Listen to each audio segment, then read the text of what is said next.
Love versus arrange marriage वाली भाभी ने दी ननद को फैसिलिटी। घर की बड़ी बहू जागृति, जो कि गांव से है और बहुत संस्कारी है, वो सुबह सुबह सबके लिए नाश्ता बना रही हैं। लगता है रिदिमा अब तक उठी नहीं है।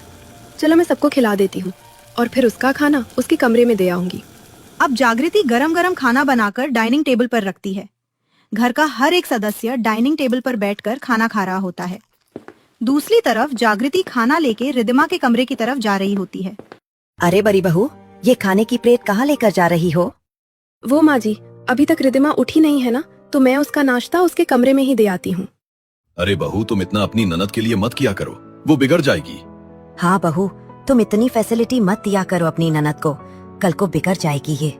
तो हम क्या करेंगे? मैं हूँ ना, ऐसे कैसे बिगड़ जाएगी मेरी ननद। कमाल है जागृति, एक तुम ही हो जिसकी अपनी ननद से इतनी पटती है। हाँ, सही कहा भैया ने। अब खाना लेकर जागृति अपनी ननद के कमरे में आती है। थैंक यू सो मच भाभी, मैं आपका ही वेट कर रही थी। वैसे क्या बनाया है आपने आज? तुम्हारे मनपसंद पनीर के पराठे और पुदीने की चटनी। आहा, ये तो टेस्टी है भाभी। अब सबको खिलाने के बाद जागृति झूठे बर्तन रसोई में आकर धोती है, जिसके बाद जागृति देखती है कि रिदिमा बाथरूम में अपने कपड़े धो रही है। अरे रिदिमा, तुम कपड़े क्यों धो रही हो? तुम मुझे बोल देती। चलो हटो यहाँ से। अरे भाभी रहने दो, थोड़े से ही कपड़े हैं, मैं धो लूंगी। वैसे भी जब से आप आई हो तब से मुझे सिर्फ और सिर्फ आराम करने की फैसिलिटी मिल रही है। हाँ ननद, होती ही है आराम करने के लिए, आखिर मैं क्यों हूँ इस घर में। अब जागृति रिदिमा के कपड़े धोती है। अब अगले दिन रिदिमा कॉलेज के लिए काफी लेट हो रही होती है। अरे मम्मी, मैं बहुत लेट हो रही हूँ, मेरी ड्रेस भी आयरन नहीं हुई है। तो कर क्या रही थी इतनी देर से? जब पता है कॉलेज जाना होता है तो टाइम से क्यों नहीं उठाती है? तभी वहाँ जागृति आती है। अरे लाओ रिदिमा, मैं तुम्हारे कपड़े प्रेस कर देती हूँ। अब जागृति फटाफट अपनी ननद के कपड़े आयरन कर देती है, जिसे पहन के रिदिमा तैयार हो जाती है और कॉलेज के लिए निकल रही होती है। अरे रिदिमा, तुमने कुछ खाया कि नहीं? भाभी टाइम कहाँ है, मैं लेट हो रही हूँ। अरे नहीं, रुको एक मिनट, भूखे पेट घर से नहीं जाते हैं। अब जागृति फटाफट डाइनिंग टेबल पर रखे खाने में से एक रोटी उठाकर उसमें आलू की सब्जी डालकर उसे रोल करके अपने हाथों से अपनी प्यारी ननद को खिलाती हैं। बड़ी बहू, तुम मानो या ना मानो, ये लड़की तुम्हारे आने से बहुत ज्यादा बिगड़ गई है। जब से तुम आई हो तब से इसको सारी फैसिलिटी हाथ में चाहिए होती है। कोई बात नहीं मम्मी जी, मेरी छोटी बहन है, इतना तो कर ही सकती हूँ। थैंक यू भाभी। अच्छा, मैं कॉलेज जा रही हूँ, बाय बाय। अब इसी तरह कुछ हफ्ते गुजरते हैं और अब वंदना सुरेश अपने छोटे बेटे की शादी की चर्चा करते हैं, जिसे देख दीपक। माँ, आप लोग मेरे लिए लड़की पसंद मत कीजिए, क्योंकि मैं अरेंज नहीं लव मैरिज करना चाहता हूँ। क्या लव मैरिज? कौन है वो लड़की? पापा, वो मेरे ऑफिस की है और लड़की काफी मॉडर्न है और मुझे बहुत पसंद है। ठीक है बेटा, अगर तुझे पसंद है तो हमें भी इस रिश्ते से कोई एतराज नहीं है। अरे वाह, अब तो मुझे इस घर में लव मैरिज और अरेंज मैरिज वाली भाभी का कॉम्बो प्यार मिलेगा। अब वंदना अपने बेटे की पसंद की लड़की को देखने जाती हैं, जहां लड़की ने काफी स्टाइलिश वन पीस ड्रेस पहना हुआ होता है। ये मेरे बेटे की पसंद वाली लड़की तो कुछ ज्यादा ही मॉडल है। बेटी तो आपकी बहुत सुंदर है सुषमा जी, आपका लड़का भी बहुत अच्छा है। अच्छा, वैसे बेटी तुम घर के कामकाज तो कर लेती हो ना? क्योंकि मेरी बड़ी बहू सारा घर अकेले संभालती है। टेंशन मत लीजिए मम्मी जी, मैं सब संभाल लूंगी। वो सब तो ठीक है भाभी, पर ये बताओ, आप मुझे प्यार तो करोगी ना? क्योंकि बड़ी भाभी तो मुझे पलकों पर बिठा कर रखती है।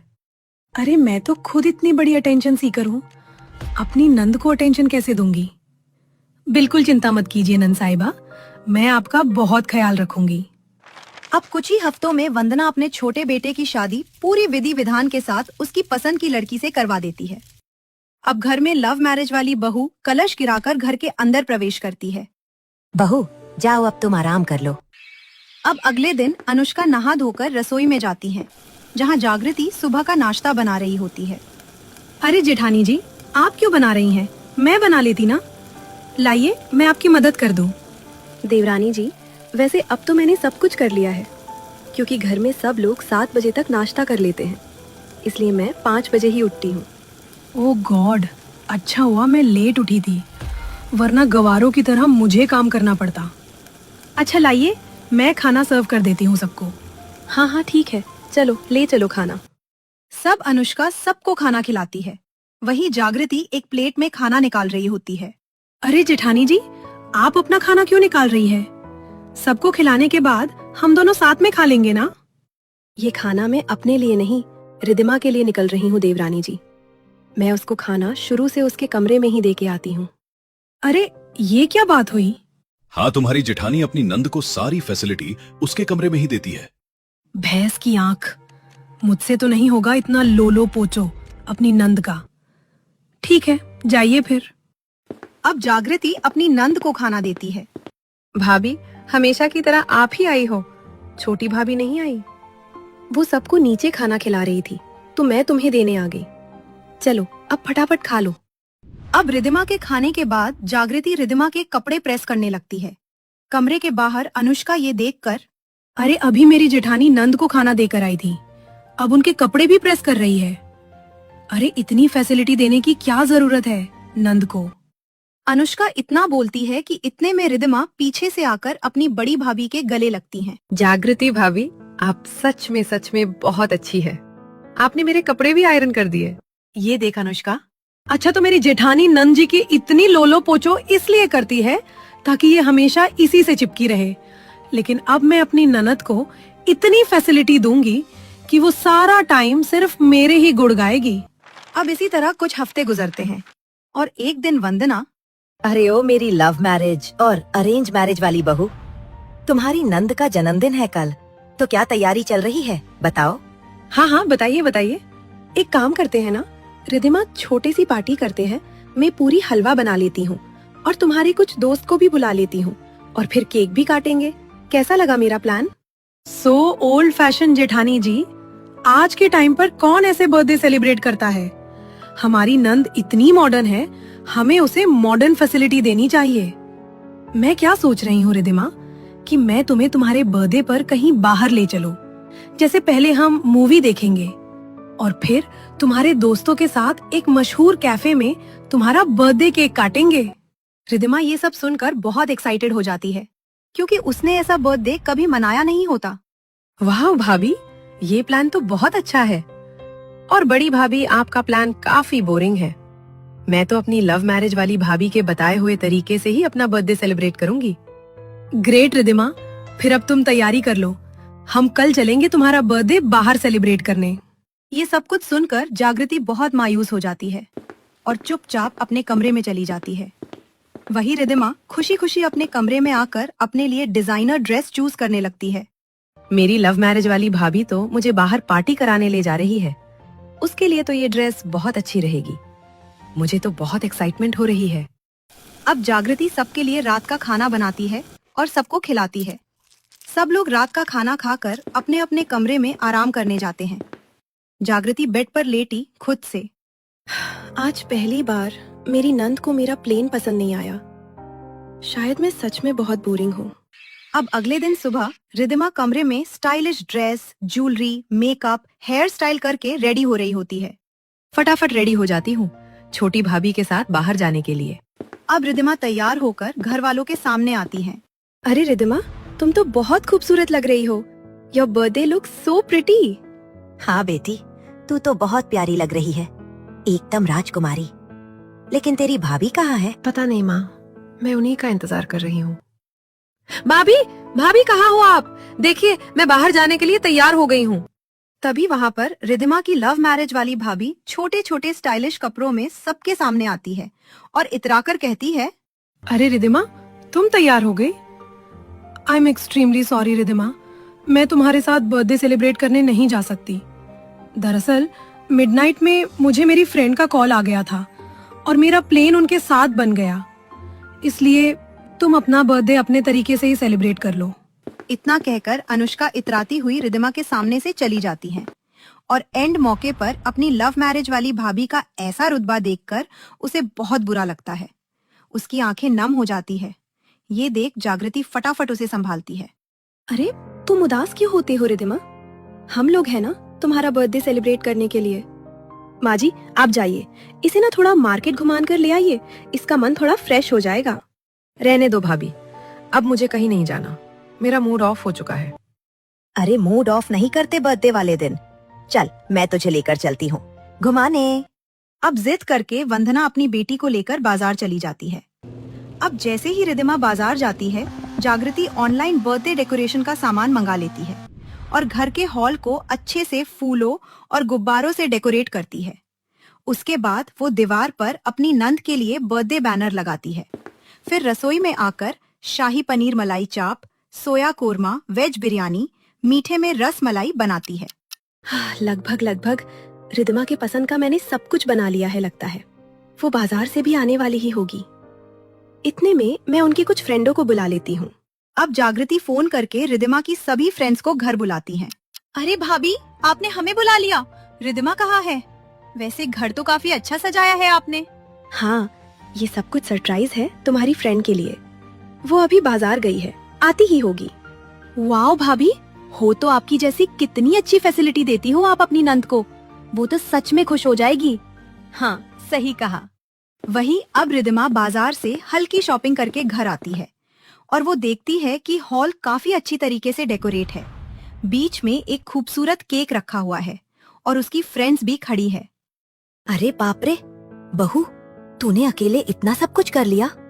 ये सब तो बहुत खूबसूरत है। भाभी, आप सच में बहुत अच्छी हो। मैं आपको कितना कुछ बोल देती हूँ, फिर भी आप मेरी इतनी केयर करती हो। और तुम लोग भी आए हो। हाँ, तेरी भाभी ने ही बुलाया है। चल अब फटाफट केक काट अपना। अब रिदिमा केक काटती है और सबसे पहले अपनी माँ को खिलाती है और फिर भाभी को और फिर अपने फ्रेंड्स को। इतने में सुरेश, दीपक, नीरज भी आते हैं और वो भी पार्टी में शामिल होते हैं। अब रिदिमा कुछ तस्वीर क्लिक करती है। दूसरी तरफ अनुष्का क्लब में अपने फ्रेंड के साथ दारू पार्टी कर रही होती है, पर अचानक से अनुष्का इंस्टाग्राम पर अपनी ननद का स्टेटस देखती है। ओह गॉड, जेठानी जी ने नंद का बर्थडे सेलिब्रेट कर दिया, वो भी इतनी अच्छी तरीके से। अब इन्होंने इतना किया है तो मुझे कुछ ना कुछ तो करना पड़ेगा। कोई बात नहीं, सड़क पर मिल रहे सस्ते केक को खरीद कर पैक करवा लूंगी। इतना बहुत है उसके लिए। अब सड़क से सस्ता केक के लेके रात को अनुष्का घर आती है, जहाँ पूरा परिवार जागृति के हाथ का पकवान खा रहे होते हैं। हैप्पी बर्थडे रिदिमा, ये देखो मैं तुम्हारे लिए केक लेकर आई हूँ, वो भी चोको लावा केक। भाभी, आप ही खाओ, मैंने तो अपना बर्थडे सेलिब्रेट कर लिया। अरे कोई बात नहीं, लाइए देवरानी जी, मैं इसे फ्रीज में लगा देती हूँ। बाद में किसी का मन होगा तो वो खा लेंगे। अच्छा, मैं आपका खाना लगा दूँ? नहीं, आप लोग खाइए, मैं आराम करूंगी। अब सभी लोग खाना खाकर आराम करने के लिए जाते हैं। तभी आधी रात में रिदिमा को कमरे में ठंड लगने लगती है। अरे, ये अचानक मुझे ठंड क्यों लग रही है? लगता है मुझे अंदर से फीवर है। बगल में छोटी भाभी का कमरा है, उनसे कहती हूँ वो मुझे थोड़ी चाय बना कर दे दे। अब रिदिमा अपनी लव मैरिज वाली भाभी के कमरे में आती है। भाभी, मेरी तबीयत बहुत ज्यादा खराब हो रही है, मेरे लिए एक कप चाय बना दीजिए ना। कद्दू चाय बना दीजिए, मुझे नींद आ रही है। इसने सोच भी कैसे लिया कि मैं इसे चाय बना कर दूंगी। रिदिमा, तुम्हारी तबीयत खराब है तो मैं तुम्हें एक मेडिसिन देती हूँ, वो खा लो। चाय अभी पीना ठीक नहीं होगा। अब अनुष्का डिब्बे से रिदिमा को पेन किलर दे देती है ताकि वो खुद आराम से सो पाए। अब रिदिमा पेन किलर खाकर सोती है, लेकिन अगले दिन सुबह उसकी तबीयत बहुत ज्यादा खराब हो जाती है। अरे रिदिमा, तुम्हारी तबीयत इतनी कैसे खराब हो गई अचानक से? भाभी, मेरी तबीयत रात से ही खराब थी। मैं छोटी भाभी के कमरे में गई थी उनसे मदद मांगने, तो उन्होंने मुझे एक पेन किलर दिया था, जिसे खाने के बाद मेरी तबीयत और खराब हो गई। हे भगवान, रुको, मैं भी डॉक्टर को बुलाती हूँ। हाई फीवर में इन्होंने ज्यादा पावर की पेन किलर ले ली थी, जिस वजह से इनकी तबीयत इतनी खराब हो गई है। बाकी मैंने फीवर की दवाई दे दी है, ये ठीक हो जाएंगी। अब जागृति 2 से 3 दिन तक अपनी नंद की पूरी सेवा पानी करती है। उसका खाना पीना, दवाई जैसी सारी फैसिलिटीज उसके कमरे में ही रहकर पूरी करती है। छोटी बहू, थोड़ा बहुत तुम भी अपनी नंद की देखभाल कर लिया करो। सारा काम जागृति बहू ही करती रहती है। अब थोड़ी देर सर रगड़कर अनुष्का फिर से वहां से गायब हो जाती है। अब इसी तरह कुछ हफ्ते गुजरते हैं और एक दिन रिदिमा के कॉलेज में सभी स्टूडेंट्स के लिए उनका फेयरवेल ऑर्गेनाइज होता है। रिदिमा खुशी खुशी ये बात अपनी अरेंज और लव मैरिज वाली भाभी से शेयर करती है। अरे वाह, ये तो बहुत अच्छी बात है रिदिमा। एक काम करो ना, तुम अपनी कॉलेज फेयरवेल में साड़ी पहनो। अरे यार, नंद नहीं हो गई, राय का पहाड़ हो गई। जी जी मम्मी जी, ट्रेडिशनल में तुम काफी अच्छी लगोगी। हमेशा की तरह। जेठानी जी, आप बोरिंग ही रहना। मैं तो कहती हूँ रिदिमा, तुम कुछ यूनिक गेटअप ट्राई करो, जैसे स्टाइलिश ड्रेस पहनो। हाँ भाभी, आप सही कह रहे हो। चलो, कम से कम एक मौका तो मिला मुझे रिदिमा को अपने साइड करने का। चलो रिदिमा, मैं तुम्हें शॉपिंग करा कर लाती हूँ। हाँ भाभी, चलो। और बड़ी भाभी, मैं नहीं पहनने वाली आपकी साड़ी, आप जाओ यहाँ से। अब ये सुनकर जागृति को बुरा तो काफी ज्यादा लगता है, लेकिन वो कुछ नहीं कहती। वही अनुष्का सिर्फ और सिर्फ नंबर बनाने के लिए अपनी नंद को एक ऐसे मॉल में लेकर आती है जहां सस्ते चीप प्राइस में ड्रेस मिल रहे होते हैं।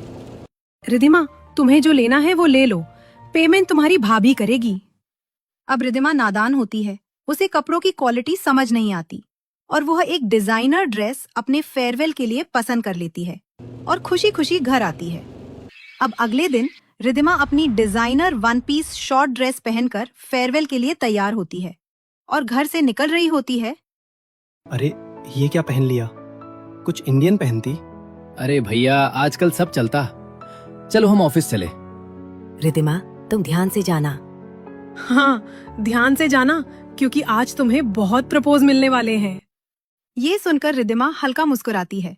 इतने में उसका मोबाइल फोन हाथ से छूटकर जमीन पर गिर जाता है और वह जैसे ही मोबाइल उठाने के लिए झुकती है, उसकी ड्रेस थाई के पास से बुरी तरीके से फट जाती है। रिदिमा फटाफट अपने दोनों हाथ अपने थाई पर रखती है। अरे भाभी, आपके दिलाए हुए कपड़े तो फट गए। अब मैं क्या करूं? मैं अपने फेयरवेल में क्या पहनूं? हे भगवान, ये क्या हो गया? अब वंदना कपड़ा छूती है। अरे बाप रे, ये कपड़ा तो जरूरत से ज्यादा ही थर्ड क्वालिटी का लग रहा है। इसमें तो जान ही नहीं है। ये सेल में लिया था क्या? अरे नहीं मम्मी जी, अरे छोड़िए ये सब। और रिदिमा, तुम मेरे पास आओ, मैं तुम्हें तैयार करती हूँ। अब जागृति अपनी नंद को एक सुंदर पिंक कलर की साड़ी पहनाती है, फिर उसका लाइट मेकअप करती और एक ब्लैक बिंदी लगाती है, जिसके बाद रिदिमा काफी प्यारी लग रही होती है। अब जागृति रिदिमा को लेकर बाहर आती है। अरे बेटी, तू तो बहुत अच्छी लग रही है। किसी की नजर न लगे तुझे। शुक्रिया माँ, और थैंक यू सो मच बड़ी भाभी। पता नहीं क्यों, अनफॉर्चुनेटली एन मोमेंट में आप ही मेरे काम आती हो। हे भगवान, फिर से मेरी जेठानी का बोल वाला हो गया। अब रिदिमा अपना फेयरवेल अटेंड करती है, जहां सभी लोग रिदिमा के ट्रेडिशनल आउटफिट को बहुत पसंद करते हैं। अब मेरी कितनी तारीफ कर रहे हैं फेयरवेल में। काश मैंने पहले ही बड़ी भाभी की बात मान ली होती। अब इसी तरह रिदिमा अपना कॉलेज पास आउट कर लेती है, जिसके बाद घर वाले रिदिमा के लिए लड़के ढूंढने लगते हैं और जल्दी ही रिदिमा के लिए एक अच्छे घर का रिश्ता आ जाता है। अरे रिदिमा, लड़के वाले तुझे देखने आ रहे हैं। जा अपनी बड़ी भाभी को बोल, थोड़ा हल्दी का उपटन लगा दे। तुझे इससे तेरा रंग साफ हो जाएगा। तभी वहाँ जागृति आती है। हाँ रिदिमा, चलो मैं तुम्हारे फेस पर हल्दी चंदन लगा देती हूँ, इससे तुम्हारे चेहरे पर अच्छा निखार आएगा। अरे नहीं नहीं, मेरी बात सुनो रिदिमा, मैं तुम्हें एक महंगे पार्लर में ले चलती हूँ। वहाँ मैं तुम्हारा अच्छे से स्किन केयर करा दूंगी। तुम इस देशी नुस्खे के चक्कर में मत पड़ो। हाँ भाभी, चलिए चलते हैं। माँ, मैं नहीं कर रही ये देसी नुस्खे। अब अनुष्का रिदिमा को लेकर एक पार्लर में आती है। रिदिमा, तुम यहाँ बैठो, मैं मेकअप आर्टिस्ट से बात करके आती हूँ। अब अनुष्का पर्सनल में जाकर मेकअप आर्टिस्ट से, देखिए ये मेरी नंद है, आप इसके फेस पर सस्ते सस्ते प्रोडक्ट का इस्तेमाल ही कीजिएगा। ज्यादा महंगे प्रोडक्ट के पैसे मैं पे नहीं कर सकती। अब मेकअप आर्टिस्ट रिदिमा के फेस पर सस्ते पुराने एक्सपायर प्रोडक्ट इस्तेमाल करते हैं। अब रिदिमा स्किन केयर करवाकर घर आती है। हो गया सब कुछ बेटी? हाँ माँ, सब हो गया। अरे पर तुम्हारा चेहरा तो काफी लाल हो रहा है रिदिमा, क्या लगाया है तुमने फेस पर? अरे इतना घबराओ मत जेठानी जी, स्किन केयर करने से इतनी रेडनेस स्किन पर आ ही जाती है। अब अगले दिन रिदिमा के फेस पर लाल लाल दाने निकल जाते हैं। अरे भाभी, आपने कैसा स्किन केयर करवाया मेरा? मेरे फेस पर तो दाने निकल रहे हैं। ये कैसे हो क्या? मैं तो वहीं से स्किन केयर करवाती हूँ। लगता है तुम्हें वहाँ के प्रोडक्ट सूट नहीं हुए। खैर कोई बात नहीं, आज तुम्हें लड़के वाले देखने आ रहे हैं ना? चलो मैं तुम्हें अच्छी सी ड्रेस पहनाकर सुंदर सा मेकअप कर देती हूँ, उसके बाद ये दाने नहीं दिखेंगे। अब अनुष्का रिदिमा को छोटे कपड़े पहनाकर उसका मेकअप कर रही होती है। देवरानी जी, लड़के वालों को नंद जी का ये पहनावा बिल्कुल पसंद नहीं आएगा। चलो रिधिमा, मैं तुम्हें शूट पहना देती हूँ। आजकल का जमाना काफी मॉडर्न है जेठानी जी, उन्हें यही पसंद आएगा। भाभी पर ये कपड़े मुझे भी ज्यादा कुछ खास नहीं लग रहे हैं। दूसरी तरफ लड़के वाले घर आकर, अरे वंदना जी, आपकी बेटी कब तक आएगी? जी अभी आ रही है। रिदिमा, रिदिमा कहाँ हो? देखो सब इंतजार कर रहे हैं तुम्हारा। अब जागृति ना चाहते हुए भी रिदिमा को छोटे छोटे कपड़ों में अनुष्का के साथ लड़के वाले के पास लेकर आती हैं। अब रिदिमा जैसे ही लड़के वालों के सामने बैठती है, लड़के की माँ रिदिमा के कपड़ों को ही घूरने लगती है। अरे वंदना जी, आपकी बेटी इतने छोटे कपड़े पहनती हैं? माफ करना वंदना जी, मुझे इतनी मॉडर्न लड़की नहीं बल्कि एक सभ्य संस्कारी परिवार की लड़की चाहिए थी, इसलिए मैं ये रिश्ता नहीं कर पाऊंगी। हाँ माँ, चलो मुझे भी इतनी मॉडर्न लड़की नहीं चाहिए, लड़कियां तो सूट में ही अच्छी लगती हैं। अब लड़के वाले उठकर वहाँ से चले जाते हैं। अब ये सब देख सुनकर रिदिमा को बहुत गुस्सा आता है। देख लिया छोटी भाभी, मैं आपको कह रही थी ना कि मुझे इतने छोटे कपड़े मत पहनाओ। आखिर वो लोग चले गए ना रिश्ता तोड़कर। आपने मेरा मेकअप भी अच्छी जगह से नहीं करवाया। सॉरी रिदिमा, पर मैंने ये सब इंटेंशनली नहीं किया था। मैं तो तुम्हें एक अच्छी फैसिलिटी देना चाहती थी, इसलिए मैंने तुम्हें डिजाइनर कपड़े दिए और इतने महंगे पार्लर में लेकर गई। इट्स ओके भाभी, बट नेक्स्ट टाइम मेरा जो रिश्ता होगा ना, उसमें आप अपना इन्वॉल्वमेंट मत रखिएगा। मुझे आपकी कोई फैसिलिटीज नहीं चाहिए।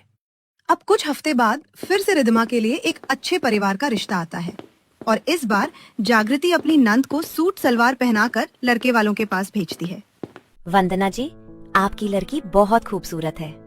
मुझे अपने बेटे के लिए ऐसी ही संस्कारी लड़की चाहिए थी। माँ, मुझे भी लड़की बहुत पसंद है और मैं इसी मंथ शादी करना चाहता हूँ। अब लड़की वाले खुशी खुशी रिश्ता पक्का करके चले जाते हैं। देखा, ट्रेडिशनल कपड़ों में लड़कियां हर किसी को पसंद आती है। हाँ सही कहा। हाँ भाभी, मैं भी इस बात से एग्री हूँ। अच्छा, अब शादी की और भी तैयारी करनी है, जैसे हल्दी मेहंदी। कल मेहंदी का फंक्शन कर लेते हैं और परसों हल्दी का। उससे पहले चलो मैं तुम्हारे फेस पर एप्टन लगा दूं रिदिमा। अब अरेंज मैरिज वाली बहू हाथों से हल्दी चंदन सिलवटे पर पीसकर रिदिमा के मुंह पर लगाती हैं। अब अगले दिन रिदिमा का मेहंदी का फंक्शन होता है, जिसके लिए अरेंज मैरिज वाली बहू सिलबट्टे पर सारी मेहंदी हाथों से पिसती है और घर के बने कीप में मेहंदी भरकर रिदिमा के हाथ पर मेहंदी आर्टिस्ट से लगवाती है कि लोग जागृति को ये सब करता देख। वैसे वंदना, तुम्हारी अरेंज मैरिज वाली बहू अपनी नंद को काफी प्यार से रखती है। हाँ सही कहा तुमने। वही अनुष्का दूर से ये सब सुनकर कुछ ज्यादा ही जेठानी जी चर्चे में आ रही है। कुछ तो करना पड़ेगा। अब अगले दिन हल्दी के फंक्शन में जागृति सलवट्टे पर हल्दी पीसकर कटोरे में रखकर मेहमानों को चाय नाश्ता देने चली जाती है। तभी वहाँ अनुष्का आकर हल्दी की कटोरी उठाकर, बहुत तारीफ हो रही है ना जेठानी जी की।